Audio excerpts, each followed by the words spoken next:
ब्राह्मण गौ ये घर में पहुंचे तो इनका स्वागत सत्कार करना चाहिए।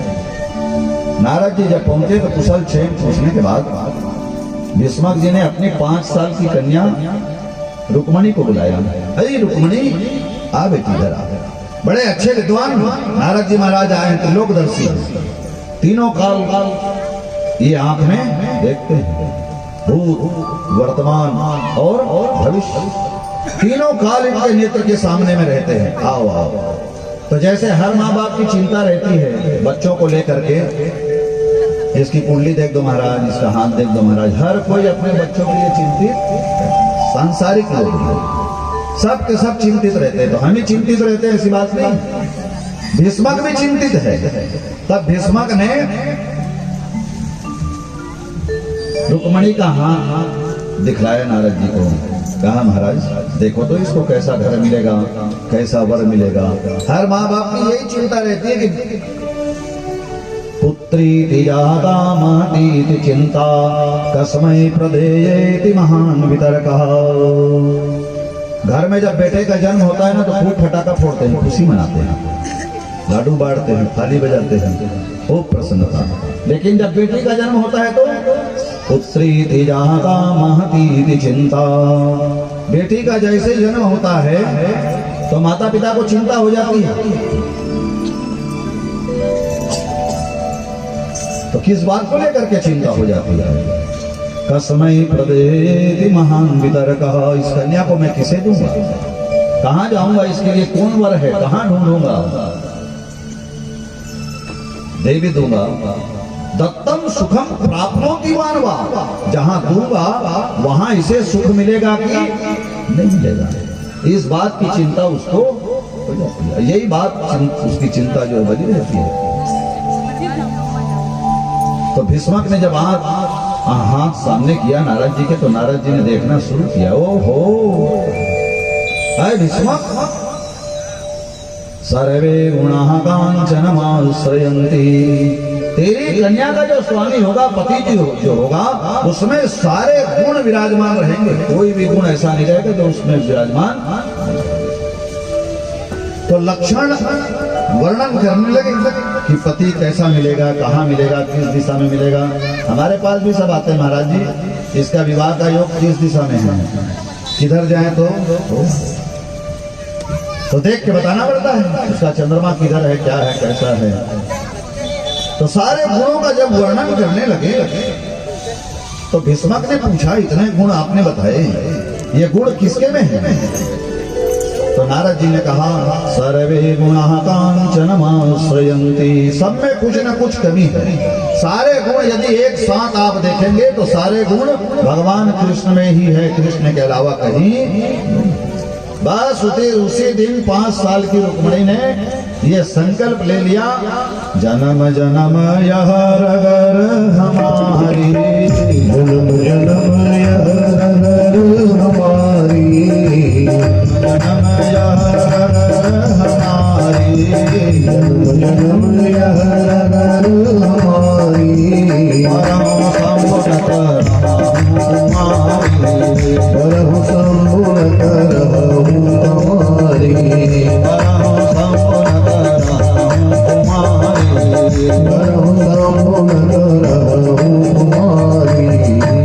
रुक्मणी 5 साल की थी तब भगवान के गुणों को उन्होंने सुना, भगवान की कथा को उन्होंने सुना, और उसी दिन संकल्प ले लिया कि वर्ण करूंगी, विवाह करूंगी तो भगवान के साथ ही करूंगी। तो भगवान ने कथा सुना, रुक्मणी ने तो भगवान पति के रूप में रुक्मणी को प्राप्त।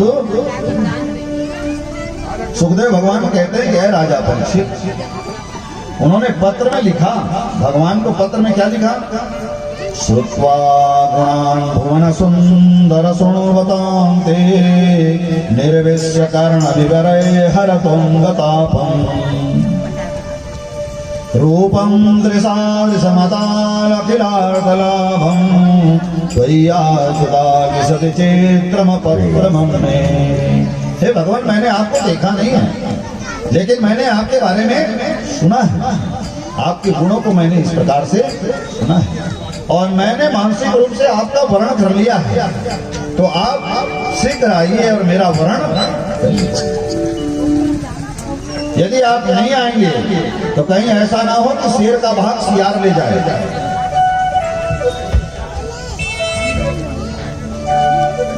और भगवान के पास यदि आपका संदेशा पहुंचेगा तो इसमें दो मत है ही नहीं कि आप बुलाओगे और भगवान जिसने भी भगवान को पुकारा, जिसने भी भगवान को बुलाया तो निश्चित रूप से भगवान। तब रुक्मणी के साथ पानी ग्रहण संस्कार हुआ। विवाह जो हुआ कहाँ हुआ? द्वारिका में हुआ। एक घर बैठा वाला जो बैठा ब्याह बोलते हैं ना, बैठा ब्याह की जो परंपरा चली वो रुक्मणी के वर्ण से ही चली। लोग कहते हैं रुक्मणी का हरण हुआ। रुक्मणी का हरण नहीं हुआ, रुक्मणी का वर्ण हुआ। सारे भीष्मक के जितने सिपाही थे, शिशुपाल की सारी सेना, रुक्मी की सारी सेना थी और भगवान ने रुक्मणी का कोई हरण नहीं किया, चोरी नहीं की। उन्होंने शंख बजाया, शंखनाद किया। पांचजन्य ऋषिकेशा देवदत्ता धनंजया। बोले शंख क्यों बजाया? शंख बजा करके उन्होंने घोषणा की, अय दिक्पालो, अय पंचलोकपालो, अय वरुण, अय कुबेर, अय सूर्य, अय चंद्रमा, आप सबकी साक्षी में मैं रुक्मणी का हरण नहीं बल्कि रुक्मणी का वर्ण और वर्ण करके लेकर के गया। इसीलिए आज तक आदमी जब विवाह होता है ना तो कन्यादान जो करते हैं काहे से करते हैं? शंख से। आज भी कन्यादान का संकल्प जो लिया जाता है वो शंख में ही रखा जाता है। कामस्तु वासुदेवांसो दग्धा प्रागरुद्रमन्ना देहो तैहो यस्त्वमेव प्रतिपद्यतः। बहुत दिवस बीते यही भांति। बहुत समय व्यतीत हो जाने के बाद भगवान को प्रथम पुत्र रत्न की प्राप्ति हुई। बोलो वृंदावन बिहारी लाल की जय। आज भगवान को जो पुत्र रत्न की प्राप्ति हुई थी तो भगवान के पुत्र जन्म की। बोलो आनंद कंद भगवान की जय। तो जैसे आप और हम प्रसन्नता व्यक्त करते हैं, प्रसन्नता होती है, तो भगवान को पुत्र रत्न की प्राप्ति हुई। भगवान के पुत्र का नाम रखा गया प्रद्युम्न। 6 दिन हो गए तो 6 दिन में छठी पूजी जाती है। कहीं 6 दिन में छठी, कहीं 5 दिन में पांची। तो ये छठी और पांची क्यों पूजी जाती है? आजकल तो बोलते हैं महाराज वो पांची, जलवा, चूड़ा सब एक साथ निकाल दो। अरे उसका नाम पांची है, 5 दिन में होगी। उसका नाम छठी है, 6 दिन में होगी। आजकल ऐसा हो गया 12 महीना में छठी मनावत, तो बर्थडे और छठी एक साथ। भाई छठी तो 6 दिन में होगी, उसका महत्व है। 6 दिन में छठी क्यों? और छठी के दिन क्या करना चाहिए, क्या नहीं करना चाहिए? छठी के दिन एक प्रकार का जो दोष रहता है, सूतक रहता है, सावण जिसको बोलते हैं, आधा निकल जाता है उस दिन। पहले घर में ही होती थी कचकी, तो महरैन छुआ जो रहता था वो 6 दिन में निकल जाता था। घर को धो पोछ के साफ कर लेते थे, लिपाई पोताई हो जाती थी। छठी के दिन बहन बेटी आती थी, घर में जो प्रसिद्धिका गृह है उसके सामने में साथिया, छाबड़ी और नाना प्रकार के मांगलिक बने। तो ऐसा क्यों? जो विधिना ने लिख दिया छठी रात के अकील घटे न राही बड़े रहरे जीव। बालक के जन्म के 6वें दिन षष्ठी देवी आती है और षष्ठी देवी आकर के उसका भाग्य लिखती है उसी दिन। इसलिए घर को उस दिन साफ सुथरा बढ़िया स्वास्तिक, छाबड़ी, मांगलिक चिन्ह बना बना करके रखते हैं। इसलिए कि षष्ठी देवी आएगी तो मंगल ही मंगल देखेंगे, तो उसके भाग्य में मंगल ही मंगल। इसलिए छठी मनाई जाती है और हम लोग उसको विकृत कर दिए। छठी को एकदम अपवित्र कर दिया, शुद्ध कर दिया। एक तो आजकल घर में कोई जापा जैसी होती नहीं। 6 दिन वो हॉस्पिटल में है, वहां वही देख रही है चक्कू, कैंची, छुरा। बाटल, और उसके भाग्य में वही चक्कू छुरा कैंची बाटल, यही सब लिखा गया है। डॉक्टर हॉस्पिटल देख रही है, दवाई देख रही है, सब बोलते हैं महाराज ना छोटे छोटे बच्चों को शुगर होने लग गया है, तो अरे उसके भाग्य को लिखने आई, वो शुगर ही शुगर तो देखते आई है, बीपी देखते आई है संजय छठी देवी। तो छठी के दिन वो हॉस्पिटल में है, तो उसके भाग्य में क्या लिखा जाएगा? जो हॉस्पिटल में देखेगी वही तो लिखा जाएगा। तो छठी मनाई जा रही थी। पहली बार रुक्मणी को प्रसूति का गृह से बाहर निकाला गया था स्नान कराने के लिए। प्रद्युम्न वहीं था प्रसूति का गृह में, तो उसका जन्मजात का दुश्मन है संबरासुर। उसको मालूम था कि कामदेव जो जल करके राख हुआ है, भगवान शंकर ने जब तीसरा नेत्र खोला था, तब शिवती शरणयन उघारा, तब शिवती शरणयन उघारा, शिवती शरणयन उघारा, तब शिवती शरणयन उघारा, चितवत काम जरि चारा, चितवत काम भयउ जरि छारा, चितवत काम जरि छारा, चितवत काम भयउ जरि छारा। कामदेव भगवान शंकर की तपस्या को भंग करने के लिए गया था, तो भगवान शंकर ने तीसरा नेत्र खोला था और कामदेव जल करके राख। तब रति ने भगवान शंकर की प्रार्थना की, स्तुति की, तो भगवान शंकर ने वरदान दिया, कृष्ण तनय पति मोहि तोरा, अपचन अन्यथा होहि न मोरा, कृष्ण। अरे रति, तुम्हारा बेटा भगवान कृष्ण के पुत्र के रूप में जन्म लेगा, प्रद्युम्न के रूप में। तो संबरासुर जानता था, संबरासुर रति से प्रेम करता था, वो चाहता था कि रति के साथ मेरा विवाह हो जाए। तो काम के जल जाने के बाद, राख हो जाने के बाद, रति को उसने अपने यहाँ रसोयन बना करके रखा था, और उसने भी अपना नाम बदल लिया था मायावती। सुखदेव भगवान कहते हैं कि ऐ राजा परीक्षित, संबरासुर ढूंढते हुए आया, देखने लगा कि मेरा शत्रु किस अंतःपुर में है। देखते देखते गया तो वो सूतिका गृह मिल गया, और वहां प्रद्युम्न अकेला शयन कर रहा था, छोटा सा बालक, 6 दिन का बालक। संबरासुर अकेले सोते हुए प्रद्युम्न को देखा, उठाया, कपड़े से ढका और लेकर के वहां से चला, चोरी करके ले गया और ले जा करके समुद्र में उसने। अब जब रुक्मणी को स्नान करा करके लाया गया और वहां प्रद्युम्न नहीं मिला, तब रोना धोना मच गया, कहाँ गया, कौन ले गया। सब रुदन करने लगे, रोने लगे। इसीलिए उस दिन से यह नियम बनाए कि सूतिका गृह को एकांत में छोड़ा नहीं जाता है, वहां किसी न किसी को रखा जाता है रक्षा के लिए। भले वो 5 साल के बच्चे को ही सामने बैठा देंगे, लेकिन बैठा देते हैं। अंदर में बैठा दे, 80 साल की वृद्धा को बैठा देंगे, लेकिन बैठा देंगे। जहां जचकी होती है, प्रसूति प्रसव होता है, तो जब तक वो बाहर नहीं निकलती है 27 दिन तक के, तब तक के कोई ना कोई अस्त्र शस्त्र रख देते हैं। तो आजकल एक छोटा सा चक्कू रख देते हैं या लोहा का टुकड़ा रख देते हैं, जिससे कोई आसुरी शक्ति वहां प्रवेश न।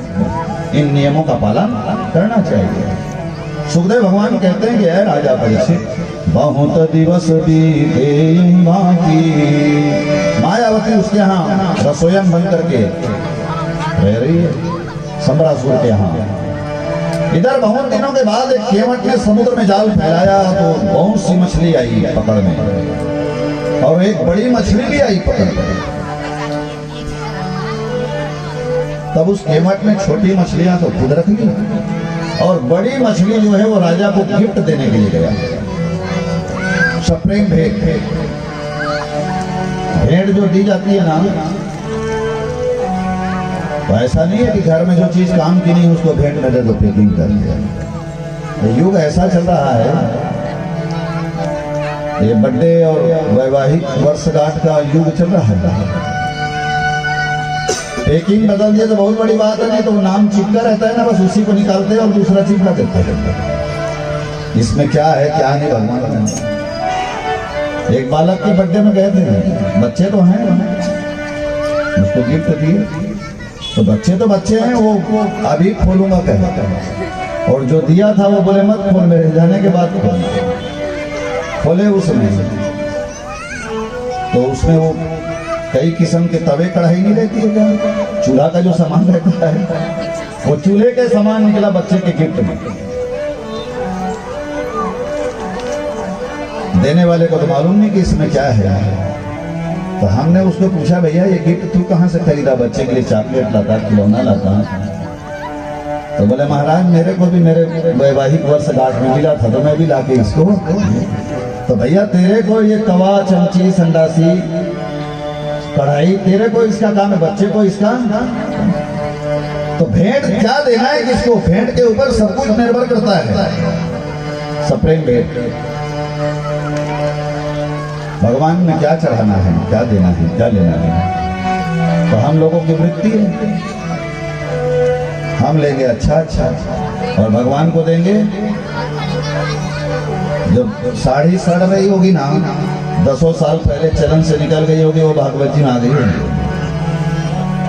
जो चलन से बाहर हो जाती है, जो काम की नहीं रहती है, उसको लाके शेर सीरा देंगे तो भुना गेहूं, पकड़ा चावल, अनसीजनी दाल, फल कब पहुंचाएंगे जब वो खराब होने लग जाते हैं, दे मंदिर में, तब भगवान को वो चीज भेंट देते हैं। हम पहनेंगे कपड़ा अच्छा और भगवान के लिए, पूजा के लिए खरीदना है तो आपकी भावना अच्छी भी है खरीदने की, तो आधा दुकान वाला काजत भर की पहली पूछते दे लेबर है, चढ़ा दे लेबर है, बोले तो हाँ वो गए काम उसका। वो लाल कपड़ा चौकी में जो बांधते हैं ना, उसकी एक फैक्ट्री चल रही है, लाल कपड़ा और सफेद कपड़ा। हमको ये समझ में नहीं आया वो कपड़ा का उपयोग क्या है। उस कपड़े का कोई काम नहीं है, उसको पोछा लगाने का भी काम तो हम पहनेंगे अच्छा, लेकिन भगवान के लिए, पूजा के लिए, पाठ के लिए भैया 5 मत दो, 3 ही दो, 3 मत दो, 2 दो, 2 मत दो, 1 ही दो, 2 ही मत, हाथ जोड़ लो और पैर। हमने तो पहले ही दिन कहा था, मानस पुण्य हो ही नहीं पापा। आप सोच लीजिए, भगवान किसी को देखे ना अच्छा पहने हुए तो भगवान ऐसी साड़ी मेरे को भी देते तो मैं आज भागवत में चढ़ा देती, तो आपको वो साड़ी चढ़ाने का पुण्य फल प्राप्त हो जाएगा। आपको कोई देने की आवश्यकता। सुखदेव भगवान कहते हैं राजा परीक्षित, केवट ने बड़ी मछली दी राजा को सप्रेम भेंट, छोटी खुद रखी, और हम लोग बड़ी सुपारी हम खाएंगे, और पूजा में वो भुनेड़ी छोटी सुपारी, पूजा सुपारी दे देती। हावला में भरा है, क्या काम का है, उसको खाओगे तो रहीन लगता है। और को पालेंगे, अरे भैया 4-5 तो सुपारी रखना है, तो हम खाएंगे बड़ी और पूजा में चढ़ाएंगे। ऐसा नहीं होना चाहिए। कथा सुन रहे हैं तो कुछ कथा सुनने की है। हमने कहा ना, हनुमान जी ने लंका जलाई, ये कथा सुनने की है। हनुमान जी ने लंका को पार किया, ये कथा सुनने की है, चिंतन करने की है, मनन करने की है, ये कथा आत्मसात करने की। भगवान कृष्ण ने मुंजारण में अग्नि का पान किया, ये कथा सुनने की है। अघासुर को मारा भगवान ने, ये कथा सुनने की है, चिंतन करने की है, मनन करने की है। लेकिन ये जो कथा चल रही है ये आत्मसात करना, इसको मानोगे तब आपका कथा सुनने का अर्थ होगा, और आप सुनोगे ही नहीं तो फिर कुछ। सुखदेव भगवान कहते हैं कि अय राजा परीक्षित, उस मछली को दे दिए मायावती को। मायावती गई, और मायावती जब गई और उस मछली को उसने काटा तो एक सुंदर बालक उसके पेट से उत्पन्न हुआ। बोलो बाल कृष्ण भगवान की जय। बाल न बांको कर सके जो जग बैरी, जाको राखे साइया मार सके न कोई, और बाल न बापो कर सके जो जग बैरी। उस बालक को देख करके बड़े आश्चर्य में पड़ गई मायावती। तब नारद जी महाराज आए, नारायण नारायण श्रीमन नारायण नारायण नारायण नारायण नारायण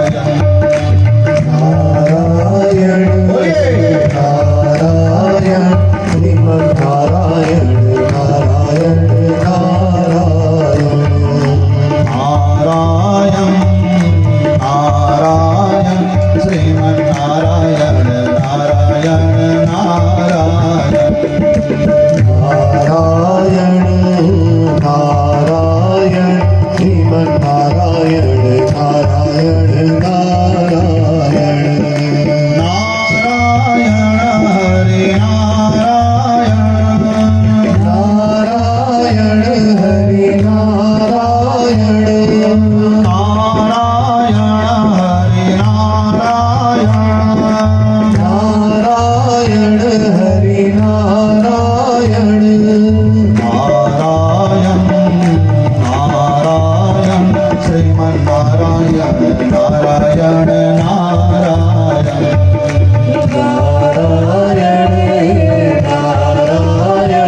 श्रीमन नारायण नारायण नारायण नारायण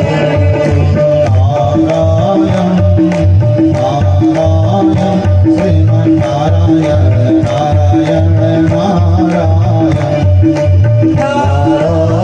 नारायण नारायण श्रीमन नारायण नारायण नारायण गो लक्ष्मी नारायण भगवान की तब नारद जी महाराज आए और उन्होंने सारी कथा सुनाई। कृष्ण तनय पति हो तोरा। अरे मायावती तुम रति हो, काम की पत्नी? तो बोले हाँ। तो बोले जो तुम्हारा पति जल करके राख हुआ था ये वही है, प्रद्युम्न है, भगवान कृष्ण का पुत्र है। बड़ी प्रसन्न हुई वो अपने उस पुत्र का लालन पालन करने लगी। धीरे धीरे वो बालक बड़ा होने लगा। मायावती किस रूप में है? रसोयन के रूप में। रसोयन किसको बोलते हैं? किसको बोलते हैं रसोयन? खाना बनाएगी जिसको कुक बोलते हैं। जो खाना बनाती है उसको। देखिए पृथ्वी का एक नाम है रसा। पृथ्वी का नाम क्या है? रसा। पृथ्वी का एक नाम है रसा। यहां से जो उत्पन्न होते हैं उसका नाम है रसायन। अनाज, ये हल्दी, मेथी, धनिया जो भी डालते हो आप, ये कहां से उत्पन्न होता है? इसका नाम है रसायन। इसको जहां बनाया जाता है उसका क्या नाम? रसोई। तो आप लोगों ने नाम रख दिया उसका किचन, कुक, खाना, क आखिरी में बनाने वाला कसाई। इसमें देख रहा बनाने वाले में प्रेम मोह नहीं है। जहां बनाया जाता है वो रसोई घर, जो बन जाती है वो रसोई, जो खाती है वो रसना। जीव का नाम है। खाने से जो प्राप्त होता है उसको कहते हैं रस। रसो वही सह, और रस ही वो भगवान है। उसको खाने के बाद कहते हैं कि आनंद आ गया, तो वही आनंद ही भगवान है, वही रस है। तब कहाँ का आनंद आएगा? जब वहां रस, कोई रस रसा वाला काम ही नहीं है। सिर्फ कूक है, किचन है, किचकिच है। चप्पल पहन के जा रहे हैं, जूता पहन के जा रहे हैं, कोई शुद्धता है ही नहीं।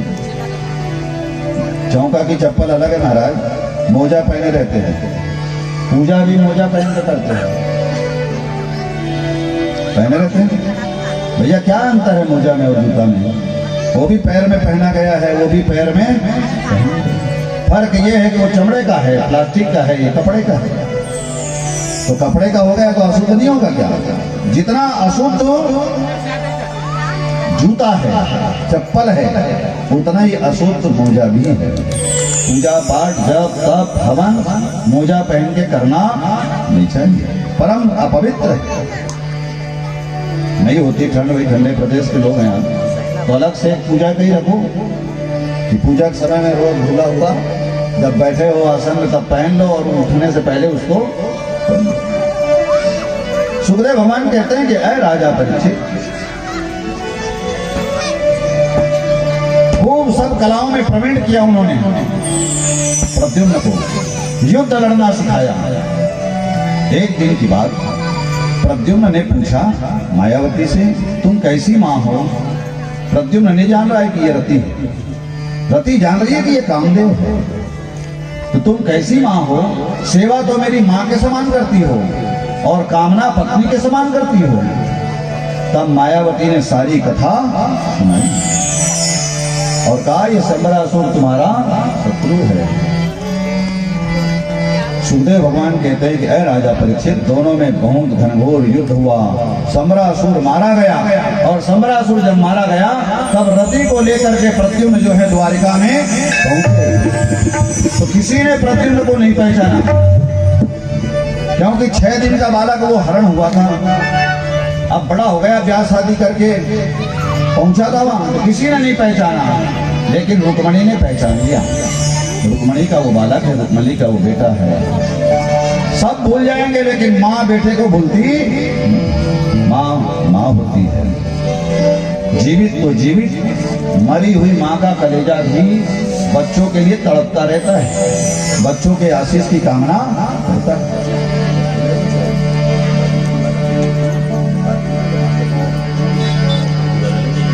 माँ होती है, माँ से बड़ा कोई होता नहीं। तो रुक्मणी ने पहचाना, तब रुक्मणी ने बताया ये मेरा पुत्र है। तो बोले रुक्मणी ने कैसा पहचाना? तो बोले माँ का वात्सल्य, माँ का मोह, माँ का प्रेम। वो अपने बच्चों को हजारों में लाखों में छोड़ दोगे तो अपने बच्चे को पहचान लेगी। लाखों गाय है, बैल है, बछड़े हैं, वहां एक छोटे गाय के बच्चे को रख दो, वो गाय ढूंढती हुई चली जाएगी और अपने बछड़े के पास पहुंच जाएगी। माँ माँ होती है और माँ हर विधि से अपने बेटे का कल्याण ही सोचती है। जीवित तो जीवित, मरी हुई माँ भी अपने बेटों के कल्याण की कामना करती है। एक ब्राह्मणी थी, वृद्ध हो गई थी, उसका एक बेटा था, वो पूजा पाठ जब तब हवन करता था।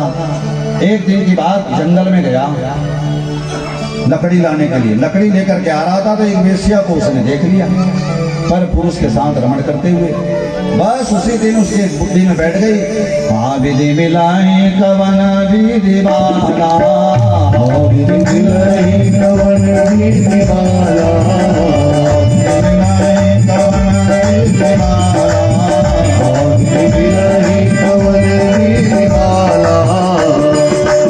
बस उसके मन में ये बैठ गया कि कैसे हो ये मुझे प्राप्त हो।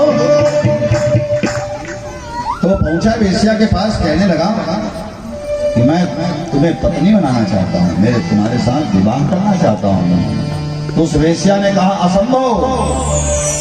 कहा क्यों? उस वेश्या ने कहा कि मैंने बचपने में एक संकल्प ले लिया था, प्रतिज्ञा कर ली थी। क्या? तो बोले जो अपनी माँ का कलेजा ला करके देगा मैं उसके साथ अपना विवाह करूंगा, तुम ये विवाह नहीं कर सकते। कामांधान नैव पश्यति, जो काम के अंधे हो जाते हैं ना उनको कुछ दिखलाई देता। मदोन्मत्तान नैव पश्यति, जो मदमत्त हो जाते हैं उनको भी कुछ दिखलाई देता। तो वो दौड़ता हुआ घर में आया तो उस समय में उसकी माँ जो है सब्जी सुधार रही थी। सुधारती हुई सब्जी अपनी माँ को देखा और उसके पास जो चक्कू था उसको छीना और उसके पेट में घुसा दिया, फाड़ दिया और फाड़ करके उसका कलेजा निकाला और कलेजा निकाल करके हाथ में लिया और दौड़ता हुआ उस वेश्या की तरफ जंगल में जाने लगा। जब जाने लगा तो मरी हुई माँ का कलेजा भी उसके साथ में चल रहा है। एक पत्थर में उसका पैर पड़ा और वो फिसल करके नीचे तो उस माँ के कलेजे ने कहा, देख बेटा कहीं लगी तो नहीं, देख कहीं चोट तो नहीं आई, और धीरे चल बेटा, इतनी जल्दी क्या है, इतना सीधा, धीरे चल, आराम से चल। फिर भी उसको माँ की आवाज सुनाई, चला गया उस वेश्या के पास, खून से लथपथ कलेजा रखा हुआ था, हंसने लगा और वेश्या से कहने लगा, लो प्रसन्न हो जाओ, मैंने तुम्हें प्राप्त करने के लिए अपनी माँ का कलेजा ले आया। वो तो थर थर कांपने लगी, उसका हाथ पैर कांपने लगा। चले जाओ यहां से, बोले तुमने तो कहा था, कुल कलंकी, मातृद्रोही, मातृहंता, ऐसे पाप का कहीं पर समन होता, मैं तेरे साथ कैसे विवाह करूंगी, तू मेरा कैसे हो सकता है। उस वेश्या ने कहा, जो अपनी माँ का नहीं हो सकता वो मेरा, जो माँ का होगा वही अपनी पत्नी का भी। तो हमारी माताएं ये चाहती है कि पति मेरा तो हो लेकिन अपने माँ बाप का मत हो। तो ये जानो कि तुम अपने बच्चों को जब ऐसी शिक्षा दे रही हो तो तुम्हारे बच्चे भी वही शिक्षा प्राप्त हो। बोलो आनंद कंद भगवान की जय।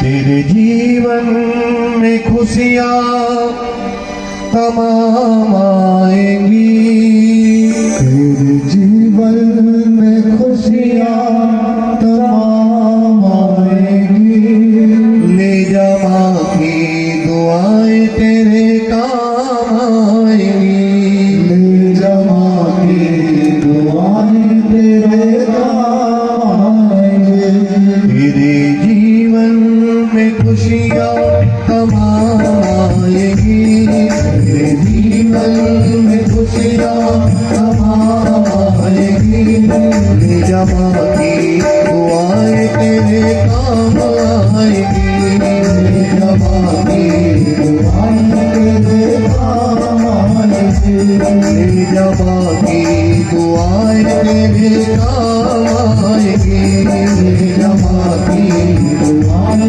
तेरे काम आएंगी। 9 महीने तन के साँचे में ढालती है माँ, 9 महीने तन के साँचे में ढालती है माँ, फिर जन्म देती है हमें पालती है माँ, फिर जन्म देती है हमें पालती है माँ। जो बच्चों को हो ना पहचान जाएगी, जो बच्चों को हो ना पहचान जाएगी, ले जा माँ की दुआएं तेरे काम आएगी, ले जा माँ की दुआएं तेरे काम आएगी, तेरे जीवन में खुशियाँ तमाम आएगी, तेरे जीवन में खुशियाँ तमाम आएगी, ले जा माँ की दुआएं तेरे काम आएगी, ले जा माँ की दुआएं तेरे काम आएगी।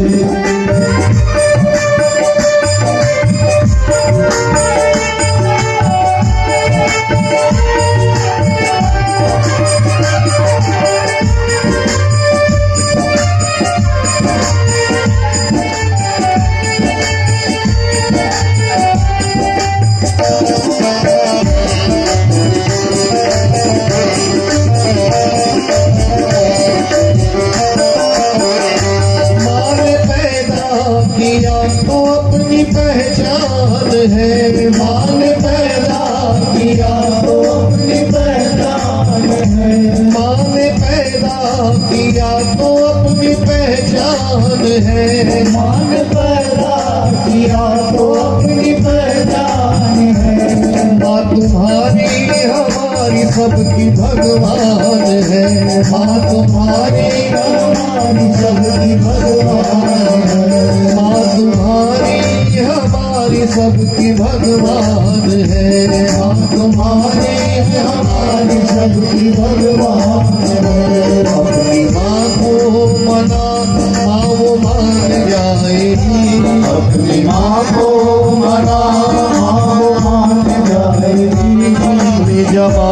दुआएं तेरे काम आएगी, जब की दुआएं तेरे काम आएगी, तेरे जीवन में खुशियाँ तमाम आएगी, तेरे जीवन में खुशियाँ तमाम आएगी, जब की दुआएं तेरे काम आएगी, जब की दुआएं तेरे काम आएगी।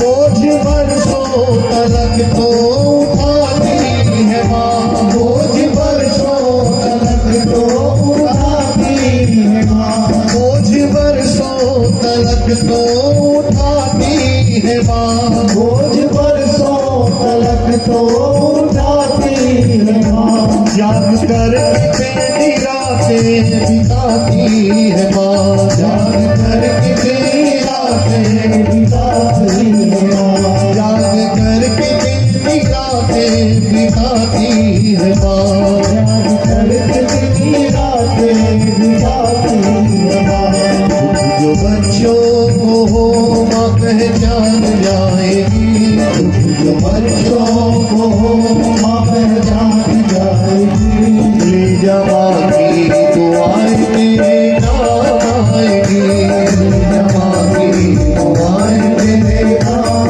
आएगी, तेरे जीवन में खुशियाँ तमाम आएगी, तेरे जीवन में खुशियाँ तमाम आएगी, ले जमा की दुआएं तेरे काम आएगी, ले जमा की दुआएं तेरे काम आएगी, ले जमा की दुआएं तेरे काम आएगी, ले जमा की दुआएं तेरे काम आएगी, ले जमा की दुआएं तेरे काम आएगी, ले जमा की दुआएं तेरे काम आएगी। बोलिए अपने अपने माता पिता सदगुरुदेव भगवान की जय। बोलो वृंदावन बिहारी लाल की जय। सत्राजितः स्वस्तनया कृष्णाय कृतकल्पिता समन्तकेन मणिना स्वयं उद्यम्य दत्तवान्। राजा परीक्षित ने पूछा, भगवान ये सत्राजित ने भगवान का अपराध किया था, इसने ऐसा अपराध क्यों किया था और इसने क्या अपराध किया था? तब सूत जी महाराज सुखदेव भगवान कहते हैं कि अय राजा परीक्षित, एक समय की बात भगवान की सुधर्मा नाम की सभा लगी हुई थी। अपने सभासदों के साथ भगवान बैठे हुए थे। उसी समय सत्राजित भगवान से मिलने के लिए आ रहा था। तो भगवान की सभा में जो लोग बैठे थे उन्होंने कहा भगवान से, भगवान देखो सूर्य नारायण भगवान आपसे मिलने आ रहे हैं। तो भगवान ने कहा ये सूर्य नारायण नहीं है। तो बोले ये सूर्य नारायण भगवान का भक्त है सत्राजित, इसने सूर्य नारायण भगवान की खूब भक्ति की है, खूब आराधना की है। तब भगवान सूर्य नारायण प्रसन्न होकर के इसे एक मणि दी है। और इस मणि की ये विशेषता है कि सवेरे जब इसमें जल छोड़ा जाता है, अर्घ दिया जाता है, तो वो जल जो है सोना बन जाता है। रोज 8 भार मतलब 80 तोला सोना बनता था उससे। कहा ओ हो। तो जब वो मणि पहन करके आया, मणि को देखे सूर्य के समान चमक, तो भगवान ने सत्राजित से कहा है, सत्राजित ये जो मणि आपने पहनी है ये हमको दे दो। तो उग्रसेन जी के राज खजाने में इसको डाल देंगे और रोज जो 80 तोला सोना उत्पन्न होगा, प्राप्त होगा, उसी से देश का खर्चा चलेगा। किसी के ऊपर कोई कर टैक्स लगाना नहीं पड़ेगा। तो सत्यजीत ने कहा यही तो बात है भगवान, आप किसी की आप दूसरे की जब विभूति को देखते हो, श्वास ले जिन जूड़ी आई और जब काबू की सुनाई बढ़ाई। दूसरे की अच्छाई आप देख नहीं सकते। एक मणि मैं पहना हूँ, दुनिया इसकी प्रशंसा कर रही है, तो आपको ये सहन नहीं हो रहा ये मणि मुझे दे दो कहते हैं। आपके पास इतनी मणि माणिक्य है, हम तो नहीं कहते कि हमको दे दो। भगवान ने मांगा लेकिन सत्यजीत ने दिया नहीं। हम लोग भी सब सत्यजीत के वंशज हैं। भगवान यदि कोई चीज हमारे से मांगेगा तो हम देने वाले, इसलिए भगवान मांगते ही जानते हैं, भगवान मांगने से मिलने वाला नहीं है, इसलिए मांगते भी नहीं है। बोल देंगे भले ताना माना धाना सब अर्पण सब कुछ है तेरा स्वामी, सब कुछ है तेरा, तेरा तुझको अर्पण, तेरा तुझको अर्पण।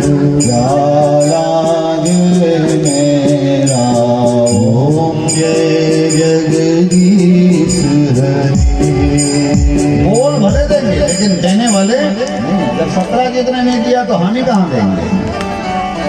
सत्यजीत भगवान को भला बुरा कहता हुआ वहां से वापस चला गया। एक दिन उसका भाई प्रसेन उस मणि को पहन करके जंगल में गया और बहुत समय व्यतीत हो गया, वो वापस नहीं आया। तब सत्यजीत ने जगह जगह ये कहना शुरू कर दिया कि देखो भगवान ने मेरे से मणि मांगी थी और मैंने मणि नहीं दी, तो भगवान ने मेरे भाई प्रसेन की हत्या करवा दी, भगवान को कलंक लगाया। तब भगवान के अनुचरों ने, अनुभावियों ने जाकर के भगवान से कहा, भगवान सत्यजीत आपके बारे में ऐसा ऐसा कलंक लगा रहा है कि मणि के लिए आपने उसके भाई की हत्या करवा दी। तो भगवान ने कहा ये मिथ्या कलंक है, ये जबरदस्ती दोष हमारे ऊपर लगाया जा रहा है। हमने तो मांगा था, उसकी चीज थी, नहीं दी, कोई बात नहीं, बात आई गई हो गई। भगवान ने सोचा कलंक तो लगा, और कलंक यदि लगा है तो उसका मार्जन करना चाहिए। तो भगवान कलंक मार्जन करने के लिए अपने बहुत से लोगों को साथ में लिया, अपने साथियों को, अपनी सखाओं को साथ में लिया और प्रसेन को ढूंढने के लिए जंगल में निकले। तो एक स्थान पर देखते हैं सिंहा प्रसेनाम अवधीता, प्रसेन मरा हुआ पड़ा है, उसका घोड़ा भी मरा हुआ पड़ा है, उसके कपड़े इधर उधर पड़े हैं। भगवान ने देखा प्रसेन तो मर गया, प्रसेन को किसी ने मारा है। अब ये पता लगाना है कि प्रसेन को किसने मारा। तो भगवान फिर आगे बढ़े, सिंहा प्रसेनाम अवधीता सिंहो जांबवता हतः। आगे गए तो देखते हैं कि सिंह मरा हुआ पड़ा। तो भगवान ने कड़ी जोड़ी कि प्रसेन को सिंह ने मारा, तो सिंह को किसने मारा। तो ये ढूंढने के लिए भगवान जब आगे गए तो देखते गुफा के सामने में एक गाय मां उस मणि से अपने बच्चे को खिला रही थी। इस श्लोक को बोलते हुए सिंहा प्रसेनाम अवधीता सिंहो जांबवता हतः सुकुमार मारोदे स्वहेशा समंत्रकः। रोमत रोमत जैसे अच्छा खिलौना लाते हैं तो बच्चों को कहते हैं ना ये बहुत महंगा खिलौना है ना, यदि उसका कोई ब्रांड है तो बताते हैं कि इस ब्रांड का है। तो बच्चों को जैसे समझाते हैं वैसे ही वो धाय मां समझाने लगी ये खिलौना छोटा मोटा नहीं है मणि। प्रसेन को सिंह ने मारा, सिंह को जांबवंत ने मारा, तब ये मणि हमको मिली है बेटा, ये कोई सामान्य मणि। भगवान सुने तो समझ गए कि सिंह को जांबवंत ने। तब भगवान के मन में भाव आया कि मणि को लूट लूं क्या। जैसे उसके मन में भाव आया, भाव का यह दिया भाव कुभाव अनक आलस हूँ नाम जपत मंगल दिशि दस हूँ। तुरंत आदान प्रदान होता है 1 सेकंड में। अच्छा भाव लेकर के किसी के पास जाओगे तो उसका ही भाव अच्छा बन जाएगा, भले आपका दुश्मन हो। और मित्र के पास भी गलत भाव लेकर के गए तो उसका भी भाव आपके प्रति गलत बन जाएगा। 1 सेकंड में भाव का आदान प्रदान होता है। एक राजा थे, तो राजा लोग पहले 2 महीना 4 महीना 6 महीने में उनकी सवारी निकलती थी। सारे लोग उनका अभिवादन करते थे, खूब शहर को सजाया जाता था। तो राजा की सवारी निकली, लोग खूब स्वागत सत्कार कर रहे थे, जय जयकार कर रहे थे राजा साहब की। एक पंसारी की दुकान पड़ी रास्ते में, वो चंदन की लकड़ी बेचता था। राजा को जब राजा की सवारी को आते हुए देखा तो वो हंसा जोर से, खूब हंसी आई उसको, खूब प्रसन्न हुआ। तो राजा ने उस पंसारी को, दुकानदार को हंसते हुए देखा तो अपने महामंत्री से कहा, महामंत्री ले जाओ इसको फांसी में चढ़ा दो। महामंत्री गए, पकड़े उसको, हाथ पैर पकड़े, बांधे और ले गए फांसी के स्थान पर। तो वो पंसारी पूछने लगा कि आखिर मेरा अपराध क्या है, मैंने कौन सा ऐसा अपराध किया है जो मुझे दंड दिया जा रहा है फांसी का? मैंने तो कोई अपराध। महामंत्री ने कहा, कुछ ना कुछ बात है, तुमने कुछ किया है, इसी का परिणाम है कि राजा ने तुमको आदेश दिया है कि तुमको फांसी में। बोले मैंने कुछ भी नहीं किया है, न कभी चोरी की, न कभी डकैती की, न मारपीट किया, मैंने कुछ नहीं किया है। बोले कुछ तो किया होगा। बहुत सोचने के बाद बोले किया तो नहीं हूं लेकिन सोचा था। तो बोले क्या?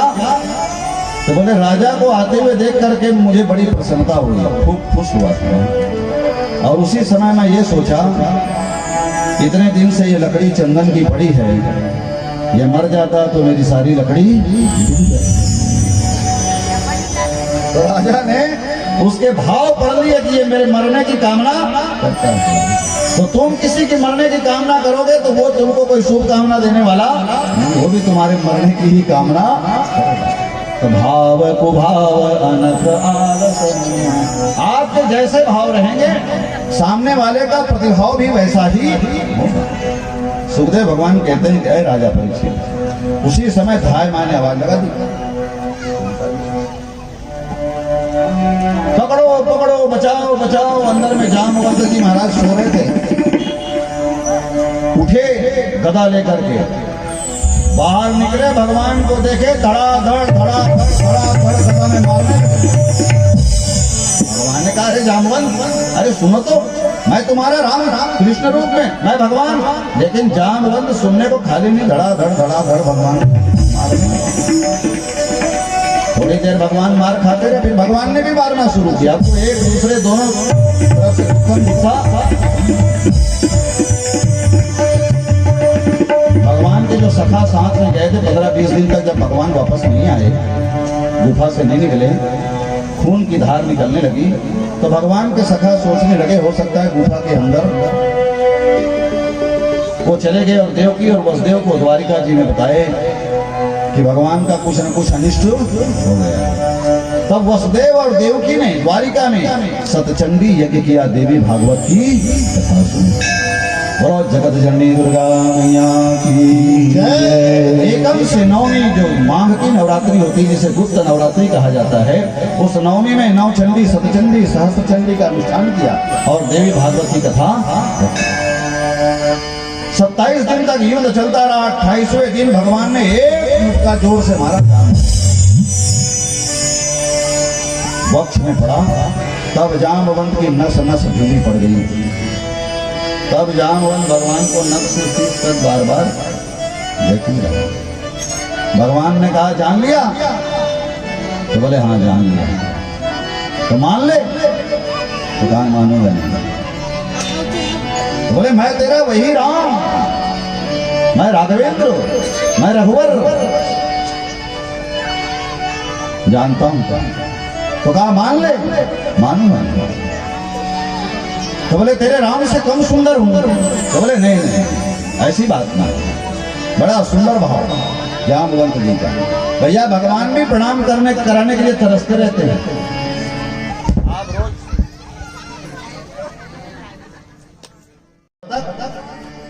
तो बोले तेरे कृष्ण से, तेरे राम से कम सुंदर हूं क्या? तो बोले कम सुंदर नहीं है, बात वो नहीं है। तो बड़ी सुंदर बात कही, कहाँ कहाँ छवि आपकी भले विराजे नाथ, और तुलसी मस्तक जब नवे जब धनुष बाण लियो। बोले भगवान यदि मेरा आप प्रणाम स्वीकार करना चाहते हैं, मुझसे प्रणाम लेना चाहते हैं, तो ये छोड़ो। तो बोले क्या छोड़ो? तो बोले ये मोर पंख, ये चंद्रिका, ये मुरली, ये टेढ़ा मेढ़ा जो खड़े हो ना, ठीक से खड़े हो, सीधे धनुष बाण धारण करिए। किथ मुरली किथ चंद्रिका किथ गोपियन को साथ, और अपने जन के कारणे कृष्ण भये। भगवान राघवेंद्र सरकार बन गए, तुरंत राम जी बन गए। जैसे ही राम जी बने तब जामवंत दंडवत प्रणाम, दंडवत प्रणाम करना चाहिए। जामवंत बड़े प्रसन्न हुए, तो भगवान ने जामवंत से कहा, जामवंत ये मणि दे दी। जामवंत ने दूंगा, लेकिन ऐसे नहीं देता। तो भगवान ने कहा कैसे दोगे? तो बोले मेरी ये जामवती नाम की एक कन्या थी, उसको लाया। बोले इसके साथ पाणी ग्रहण संस्कार। जामवती का दाहिना हाथ बढ़ाया, भगवान ने दाहिना हाथ बढ़ाया, दोनों का पाणी ग्रहण संस्कार संपन्न हुआ। बोलो राधा कृष्ण भगवान की जय। तब टिकावन में उन्होंने मणि दी, तिलक में उन्होंने उस मणि को, इसलिए दामाद का जमाई का जब भी तिलक करते हैं ना, तो नारियल के साथ करते हैं। तो आजकल नारियल नहीं महाराज रुपया दे दो बोलते, अरे रुपया भले मत हो, नारियल होना। पहला तिलक जो हुआ मणि से हुआ, तो नारियल को मणि मान करके और तिलक किया जाता है। जाम्बवती को लेकर के गए। जाम्बवती त्रेता में भगवान के सामने अपनी कामना रखी थी कि भगवान मैं आपके साथ विवाह करना चाहती हूँ। तब भगवान राघवेंद्र सरकार ने कहा था, ऐ जाम्बवती, ये हमारा मर्यादा पुरुषोत्तम का अवतार है, हम एक पत्नी व्रत धर्म का पालन कर रहे हैं, लेकिन तुम्हारी ये कामना हम द्वापर में पूर्ण करेंगे। तब से लेकर के आज तक के जाम्बवती भगवान का इंतजार कर रही थी। जा देख रही थी मेरे राम आए। 500 साल से जैसे हम इंतजार कर रहे थे कि हमारे राम लला आएंगे, वैसे जाम्बवती ने युगों युग तक इंतजार किया भगवान का। आप भगवान का इंतजार करिए, भगवान जरूर। तो जैसे जाम्बवती ने इंतजार किया, आइए आप हम सब जाम्बवती के भाव में भाव मिला करके भगवान से निवेदन प्रार्थना स्तुति करें कि भगवान कब आओगे। जैसे सबरी के बुलाने पर गए, जैसे जाम्बवती के बुलाने पर गए, जैसे प्रहलाद के बुलाने पर गए, जैसे ध्रुव के बुलाने पर गए, जैसे गजेंद्र के बुलाने पर गए, ऐसे ही हमारे लिए भी आइए ये निवेदन भगवान से करें। मुझे अनाथ के नाथ राघव कब तुम आओगे, कब तुम आओगे। मुझे अनाथ के नाथ राघव कब तुम आओगे, राघव कब तुम आओगे।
कब तुम आओगे हे राघव कब तुम आओगे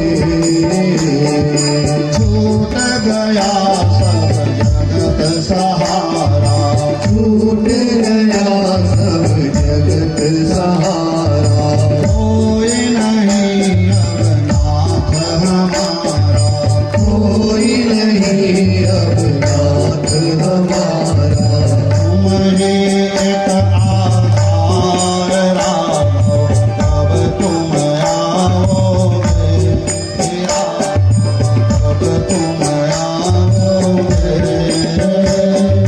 तुम ही एक आधार राघव कब तुम आओगे हे राघव कब तुम आओगे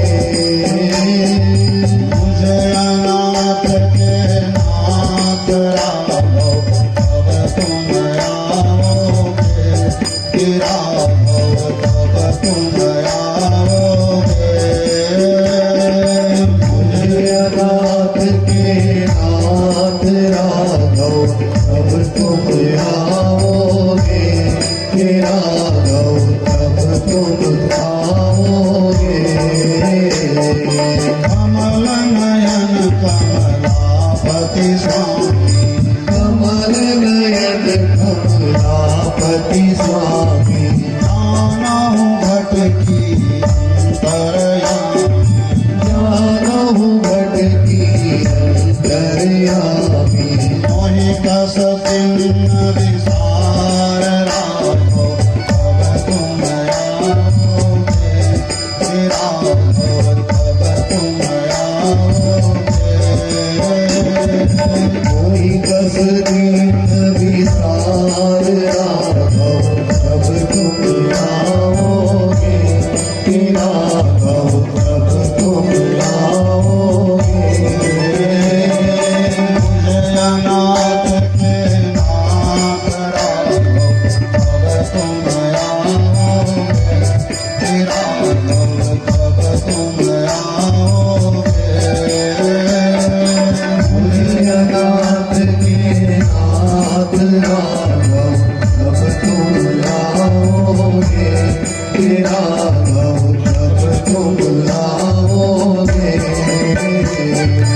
अब करुणानिधि करहुँ देवी अब करुणा निधि करहु न देवी तेजे अनाथ सुरत अब मेरी मेरी अनाथ सूरत अब मेरी मम सब शरण तुम्हार राघो अब तुम आओगे तेरा अब तुम आओगे अब सब शरण तुम्हार राघव कब तुम आओगे हे राघव कब तुम आओगे मुझे अनाथ के नाथ राघो अब तुम आओगे तेरा अब तुम आओगे मुझे अनाथ के नाथ राघव कब तुम आओगे हे राघव कब तुम आओगे मुझे अनाथ के नाथ राघो अब तुम आओगे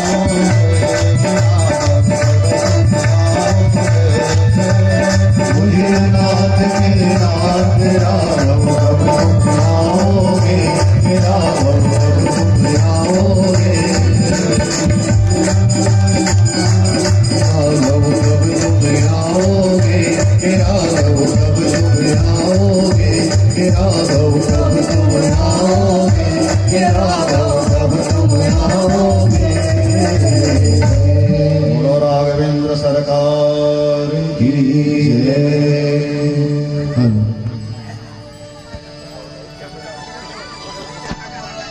बोलो आनंद कंद भगवान की जय।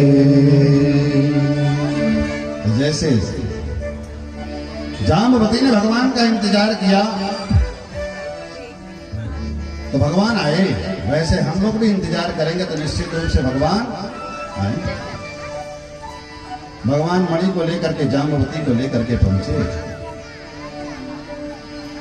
जब भगवान वापस आए तो भगवान से अनुयायियों ने पूछा कि क्यों भगवान आपको कलंक क्यों लगा।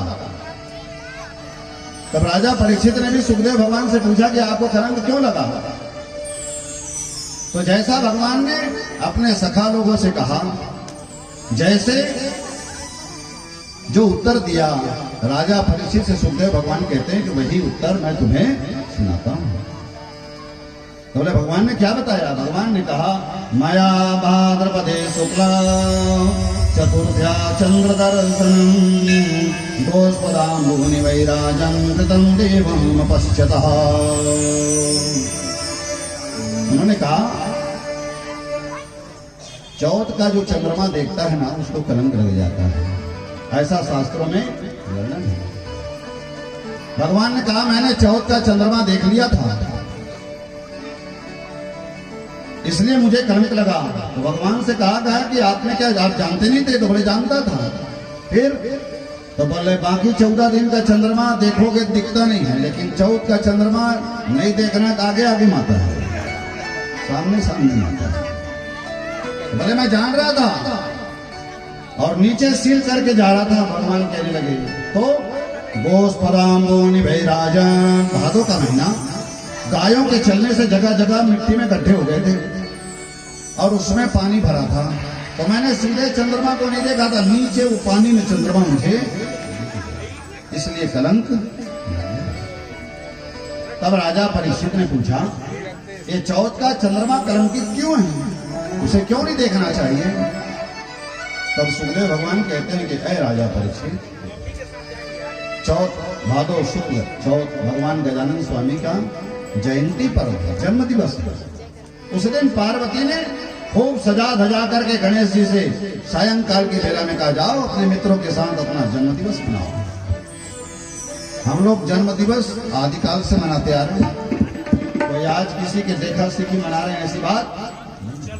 बस यही है कि हम लोगों ने थोड़ी नकल कर ली है, तो नकल भी की है ना तो अकल से नहीं की है। कथाओं के माध्यम से बहुत परिवर्तन आया है। पहले सब लोग मोमबत्ती जलाते थे और उसको फूंकते थे। कथाओं में महाराज लोगों ने कहना शुरू किया कि जो मर जाता है उसका दिया बुझाया जाता है, जो जीवित रहता है उसका दिया। तो आजकल हर घर बर्थडे जब मनाते हैं ना तो वो दिया मोमबत्ती बुताना फूंकना बंद कर दिए हैं। अब वो एक फूलझड़ी शरीक जलाते हैं। कथाओं से ही परिवर्तन आएगा, क्रांति जो आएगी कथाओं के माध्यम से ही। तो हमने किसी से सीखा नहीं है। अब ये केक जिसके नाम में ब्रेक है,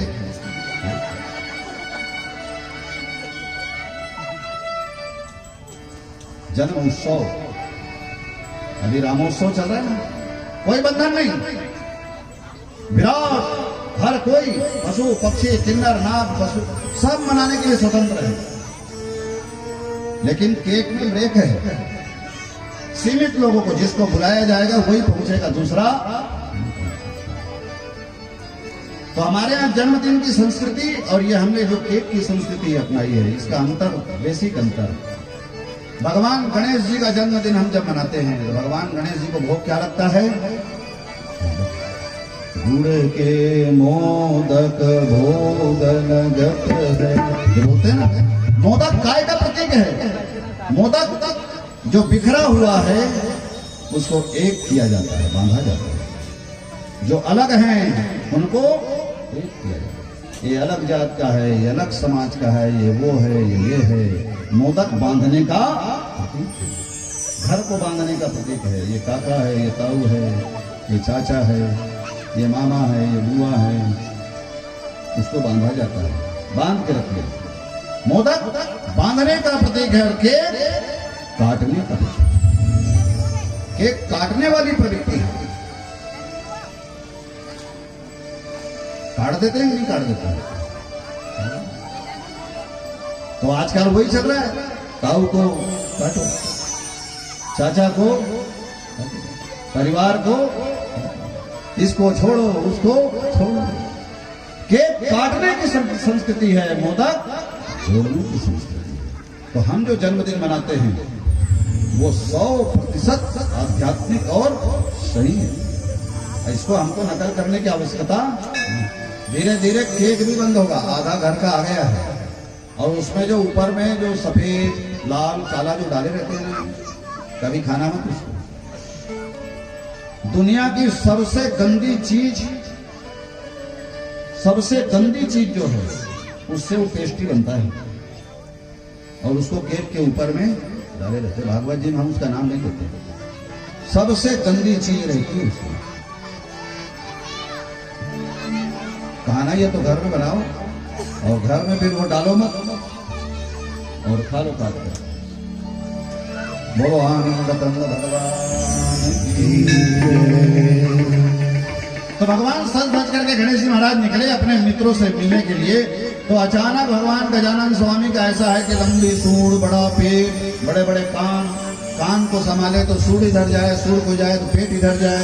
किसको संभाले, कि कपड़ा संभाले, कि धोती संभाले, कि गमछा दुपट्टा संभाले। भगवान गजानन का पैर कीचड़ में फिसल गया, लोट पोट हो गए। भगवान ने चारों तरफ देखा, गिरते हुए किसी ने देखा क्या? तो बच्चों का स्वभाव होता है, जब गिरते हैं ना तो गिरते शांत नहीं होते, गिरते शांत मुंडी चारों तरफ देखते हैं। कोई दिख गया तो रोना शुरू कर देते हैं, और कोई नहीं दिखा तो अपना उठे पोछे पाछे। और तो भगवान गजानन स्वामी अपना हाथ पैर झाड़ करके, मुंह तो रोना हो गया था, उठे, लेकिन एक जोर जोर से हंसने की आवाज आने लगी। गच्छता शरणं पापी भवत्येव प्रमाददा हसन्ति दुर्जनास्तत्र समाददति साधवः। तो जोर जोर से हंसने की आवाज आने लगी। तो गणेश जी महाराज देखने लगे कि मैं जब गिरा तो कौन हंसा, गिरते हुए को देख करके कौन हंसता है। चारों तरफ देखने लगे तो कोई दिखा नहीं। फिर ऊपर की तरफ देखे तो चंद्रमा खिलखिला करके हंस रहा था। गणेश जी ने कहा, ओहो, वैसे तो कभी हंसते, कई लोगों का होता है मनहूस चेहरा होता है, मुंह दो लोगों की हनियर दिन भर खाने नहीं, मनहूस चेहरा रहता है कई लोगों का। हंसते नहीं भाई जीवन में। हमारे श्री राम शर्मा आचार्य ने गायत्री परिवार का एक वाक्य है, मुस्कुराते रहिए, सदा मुस्कुराते। अब जो होगा सो होगा, आपके कहने से रुकने वाला तो नहीं है। रात को 11 बजे जग रहे थे, धड़ाधड़ पानी आया, हमारे महाराज लोग खुश हो गए। कल चढ़ोतरी दिन पानी गिरे थे, तो मैं कहा उसको रोक भी नहीं सकते, गिरेगा जिसको रोक भी अवश्यम भावी भावाना, जो होना है वो होके। वही हम भी कह रहे थे 6 दिन तक कैसे पानी नहीं आया। 6 दिन नहीं आया तो हम जान रहे थे आखिरी दिन पानी आएगा। विघ्न मनाई बदेव कुचाली। सुखदेव भगवान कहते हैं कि है राजा परीक्षित, भगवान गजानन ने कहा, हसंती दुर्जना सत्र, वैसे कभी हंसते नहीं हो, आज मैं गिरा तो तुम्हें हंसी आ रही है। जाओ, हम तुम्हें श्राप देते हैं कि तुम्हारा हंसता हुआ चेहरा कोई नहीं देखेगा, और कोई देखेगा तो उसे कलंक। चंद्रमा ने हंसना ही बंद कर दिया। उस दिन से कोई चंद्रमा को चौथ के दिन देखता।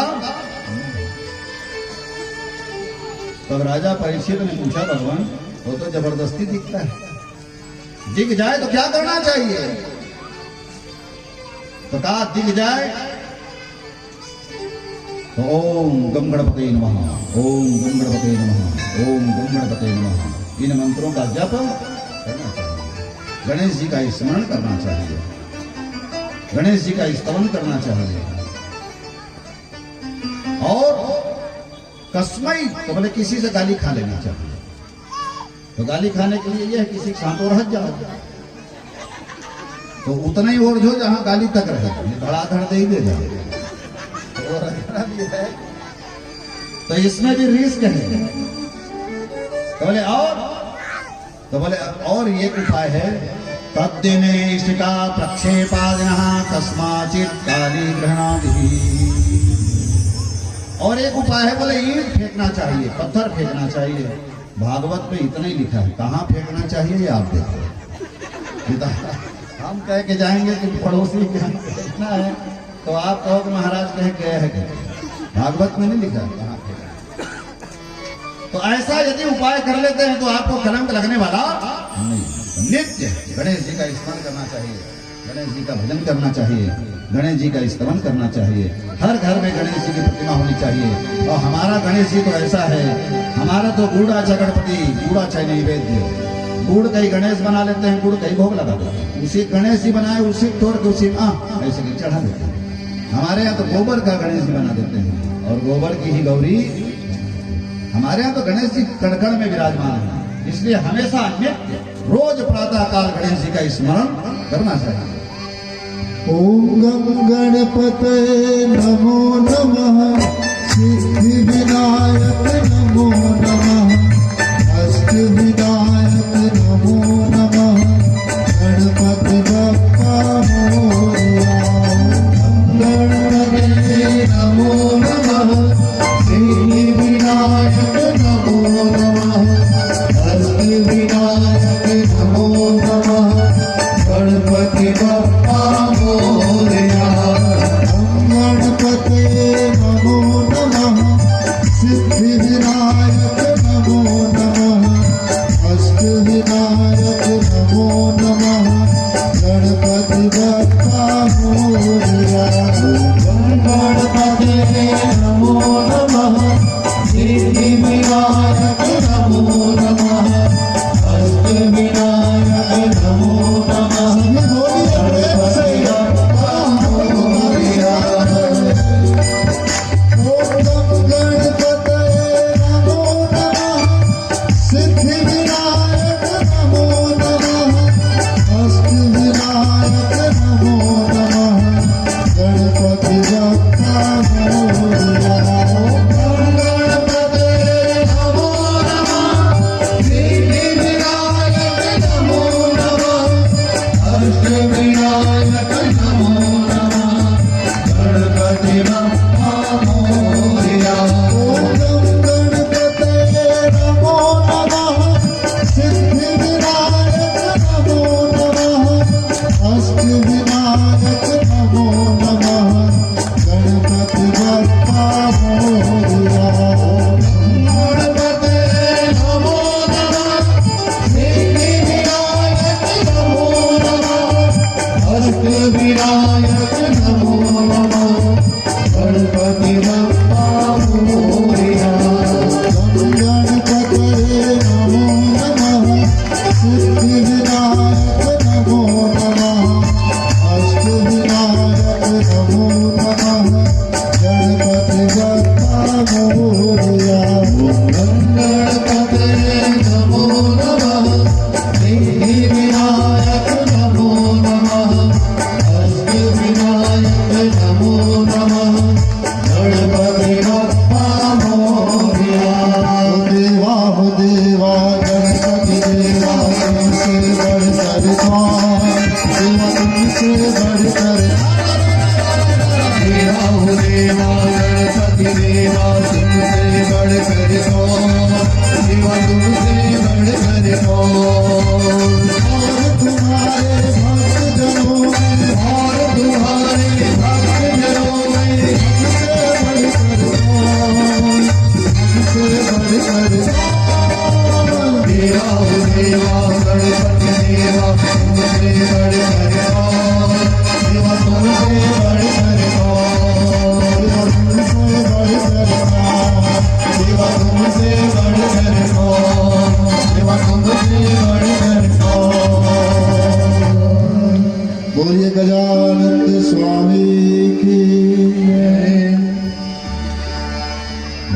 वृंदावन बिहारी लाल की ऐस्मी जाम्बवती भामा सत्या भद्रा च लक्ष्मणा कालिंदी मित्रविंदा च अष्टौ पट्टौ महास्त्रियः।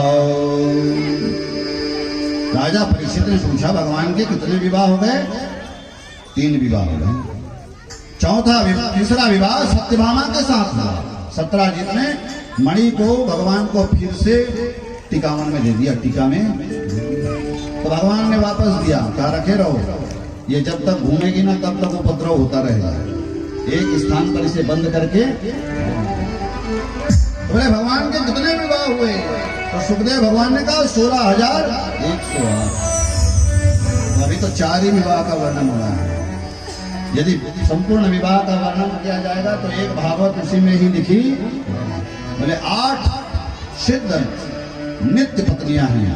भैस्मी जाम्बवती भामा सत्या भद्रा च लक्ष्मणा कालिंदी मित्रविंदा च अष्टौ पट्टा महाश्रियः। इन 8 पटरानियों के नाम को घर में लिख करके रखना चाहिए, रोज इसका पाठ करना चाहिए। तो अष्ट सिद्धियां जो बोलते हैं ना, अष्ट सिद्धिना निधि के राता अवसवर दिन न जाने की माता। तो 8 सिद्धियां आपके घर में विराजमान रहेगी। अणिमा मणिमा लघिमा गरिमा, ये 8 जो सिद्धियां वो आपके घर में विराज रहेगी। अष्ट लक्ष्मी है, सिर्फ वैभव लक्ष्मी नहीं है, आद्य लक्ष्मी, विद्या लक्ष्मी, योग लक्ष्मी, भोग लक्ष्मी, ये 8 प्रकार की लक्ष्मी आपके घर में विराजमान रहेगी। कभी कोई विपन्नता नहीं रहेगी। हर विवाह में भगवान ने स्वयंवर में प्राप्त किया। हर विवाह में कोई न कोई शर्त थी। जितने भी विवाह हुए हैं उसमें परीक्षा किसकी हुई है? वर की। बोलते हैं ना, पुराण को मानते हैं लेकिन पुराण की नहीं मानते। रामायण को मानते हैं, रामायण की। जनक नंदनी सीता जी राम जी को कब मिली? जब राम जी ने धनुष तोड़ा तब जनक नंदनी सीता। परीक्षा किसकी हुई? किसकी परीक्षा हुई? सीता जी की कोई परीक्षा नहीं हुई। अर्जुन ने उस मत्स्य को भेदा तब द्रौपदी अर्जुन को प्राप्त हो। परीक्षा किसकी हुई? अर्जुन की। हर जगह परीक्षा किसकी हुई? दुल्हे की, वर की। लेकिन हम लोग उल्टा करते हैं। अरे भैया कन्या तो रत्न है, वो पुत्र रत्न जो बोलते हैं वो जबरदस्ती है। पुत्र कोई रत्न नहीं होता है, रत्न कन्या है। तो वो तो स्वयं सिद्ध है, श्रेष्ठ है, शुद्ध है। रत्न कन्या ही है, उसकी कोई परीक्षा नहीं होनी चाहिए। लेकिन हम लोग परीक्षा किसकी लेते हैं? सवाल किससे पूछे जाते हैं? कन्या से पूछे जाते हैं। विवाह करने के लिए जाते हैं, झड़ी लगा देते हैं प्रश्नों। इतना प्रश्न पूछते हैं, इतनी जानकारी लेते हैं, इतनी जानकारी लेते हैं। पहले तो बहुत ज्यादा था, आजकल वाले क्या पूछते हैं मालूम नहीं, क्योंकि आजकल वाले सार्वजनिक है नहीं। अब वो पूछने देखने का पहले वाला तरीका था, वो चल के आती थी पानी लेकर के, तो 2 परीक्षा एक साथ हो जाती थी कि इसके पैर में भी कोई खोट नहीं है और इसके हाथ में भी कोई खोट। ये देख लीजिए, रामायण दे देते थे पढ़ने के लिए, तो 2 बार सिद्ध हो जाती थी, आंख से दिखता भी है और पढ़ी हुई भी। यही होता था ना, 2-4 चीज पूछते थे, इससे जान जाते थे कि हाँ इसमें सारे गुण विराजमान। इतना प्रश्न, इतना प्रश्न। एक लड़का था बड़े घर का, छोटे घर वाले बेचारे तो मुंह ताकते बैठे हैं। कोई आए से ही, हनुमान जी के मंदिर में लाइन लगी है, सवा मनी की नारियल की पेड़ा की, कि कैसे भी करके मेरे बेटे का ब्याह। तो एक बड़े बाप का बेटा था, खूब उसके यहाँ रिश्ता आता था और वो खूब देखने के लिए जाएगा। टाइम देते, सोमवार को सवेरे इसके यहाँ, शाम को उसके यहाँ, मंगल को इसके यहाँ, उसके यहाँ जाए देखे। इतना पूछे, आखिरी में कहते कि मेरे को नहीं जाना। एक जगह गया देखने के लिए, कहां तक पढ़ी हो बताए, मैट्रिक कब किया बताए, डिप्लोमा कब किया? काय में डिप्लोमा किया बताए? घर का काम आता है? हाँ? बाहरी लगा लेती है? बोले हाँ। पोछा लगा लेती है? हाँ।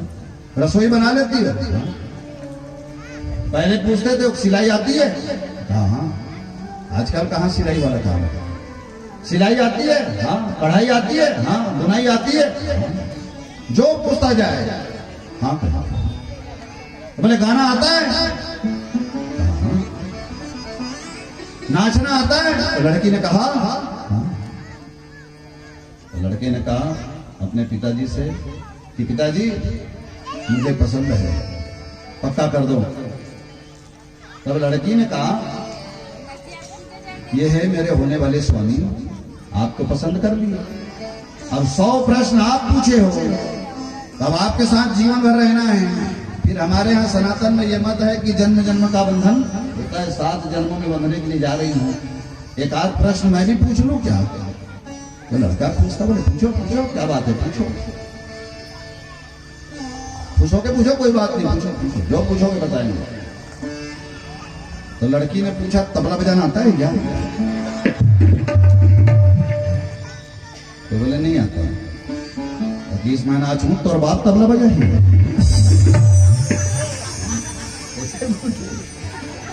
तो परीक्षा किसकी लेते हैं? लड़की की। अरे लड़की की परीक्षा नहीं ली जाती, परीक्षा लड़के की होनी चाहिए। उसको तराशना है, उसको तपासना है। कन्या तो रत्न है, स्वयं शुद्ध है।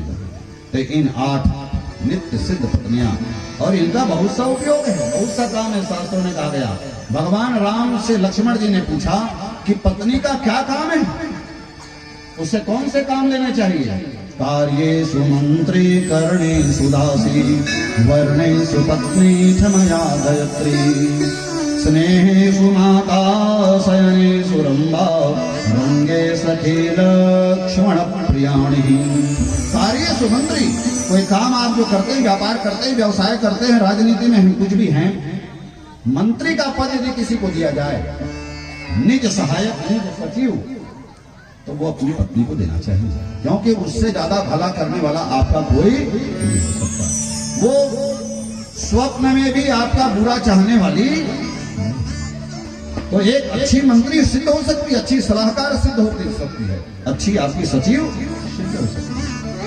करणे सुदासी, काम करने में आप कितनी भी अच्छी से अच्छी नौकरानी रख लो, सेविका रख लो, दासी रख लो, लेकिन घर का काम जो पत्नी करेगी, उस सफाई से, उस समर्पण भाव से कोई दूसरा करने वाला सबसे बड़ी दासी है। वर्णे सुपत्नी क्षमया दयत्री, वर्ण कर लिए तो पत्नी है। क्षमा करने में भगवती धरती के समान है, कितना भी अपराध कर लो वो एक बार में क्षमा कर देती है, भूल जाती है, क्षमा करती है। स्नेहेषु माता शयनेषु रंभा, स्नेह करने में, प्रेम करने में दूसरी माँ होती है, वो इतना प्रेम इतना स्नेह देती है पति को। शयन करने में रंभा के समान, अप्सराओं के समान। और सबसे बढ़िया उपयोग यदि है, ढूंढोगे तो मिलने वाला नहीं है। तो लक्ष्मण जी ने कहा कौन सा? रंगे सखे लक्ष्मण प्रियाणी। राजा दशरथ जब देवासुर संग्राम में युद्ध करने के लिए गए, तो साथ में किसको लेके गए? कैकेयी।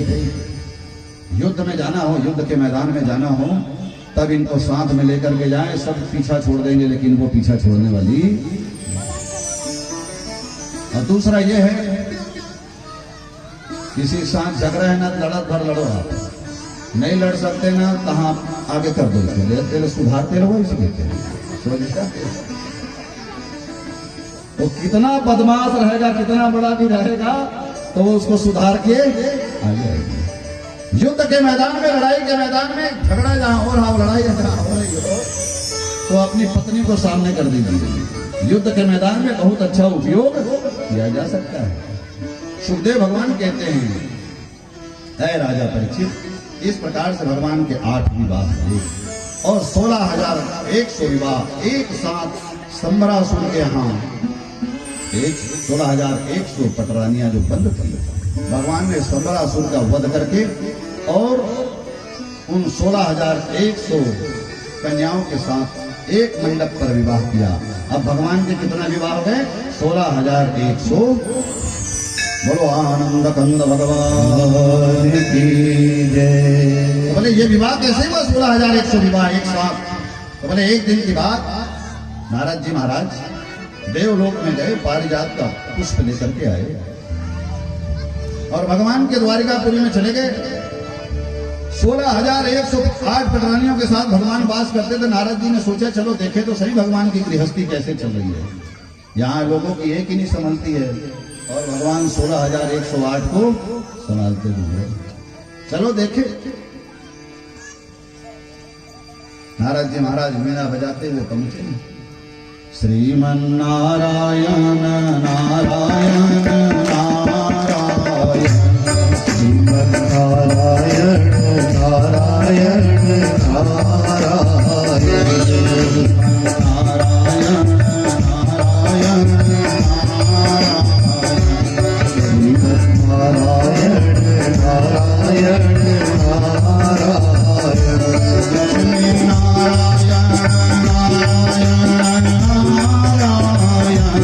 लक्ष्मी नारायण नारायण नारायण, हरे नारायण नारायण नारायण, हरे नारायण नारायण नारायण,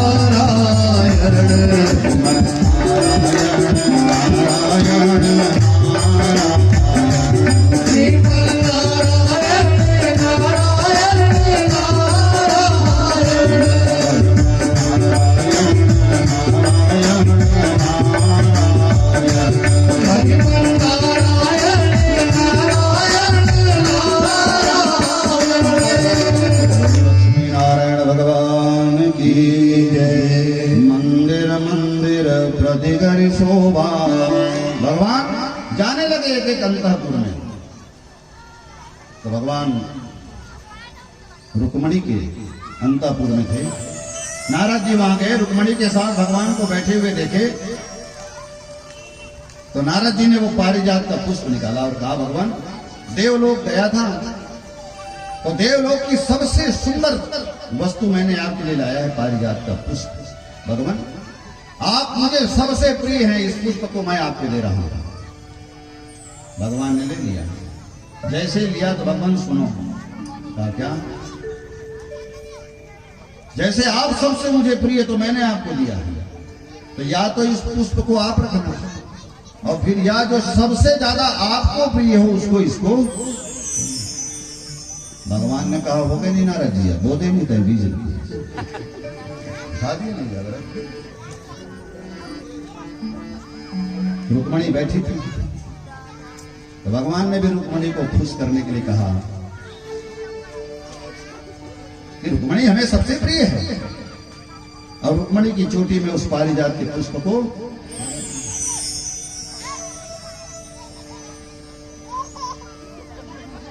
तब नारद जी सत्यभामा के अंतःपुर में गए और सत्यभामा से पूछने लगे, आजकल भगवान से थोड़ा खटपट चल रहा है क्या इसमें?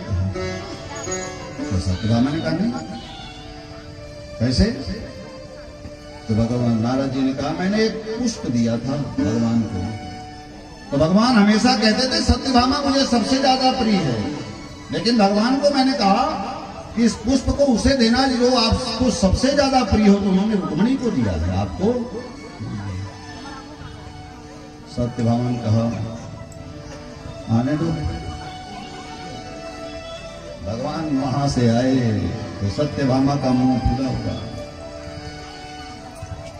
पानी ले आओ सत्यभामा। बोले जाओ वहां जो सबसे ज्यादा प्रिय है वहां। यहाँ क्या है? भगवान ने पूछा सत्यभामा नाराज क्यों? बोले हम आपके पास नाराज होकर क्या कर लेंगे, हम आपका क्या है? बात क्या है? कौन आया था? तो सत्यभामा ने कहा कौन आएगा, हम कोई राजा की बेटी तो है नहीं, रुक्मणी राजा की बेटी है। कौन आया था? बोले हम गरीबों के साथी कोई हैं तो साधु संत ऋषि मुनि महात्मा ब्राह्मण यही लोग हैं, यही आएंगे हमारे पास। तो बोले साधु आया था। हाँ भगवान समझ गए। तो भगवान ने कहा सत्यभामा रुक्मणी को तो मैंने एक पुष्प दिया है, तुमको मैं पारिजात का वृक्ष ही ला करके एक दिन आया, समय आया, तब भगवान साभार्या गरुडोरूढ़ा प्राग ज्योतिष्पुरं ययौ। भगवान गरुड़ पर सवार हुए और सत्यभामा से कहा, सत्यभामा चलो। कहाँ? तो बोले पारिजात का वृक्ष लाएंगे। तो बोले आप ही चले जाओ, आप ले आना। तो बोले बाद में बड़ा लाऊंगा तो कह दोगे कि इतना बड़ा क्यों लाएंगे, छोटा लाऊंगा तो ये कहोगे कि इतना छोटा, तो तुम ही पसंद कर लेना। तात्पर्य यह है कि जब खरीदी करने जाएं तो इनको साथ में लेके जाएं, क्योंकि आप तो मोल भाव करोगे नहीं। ये 5,000 की चीज को 50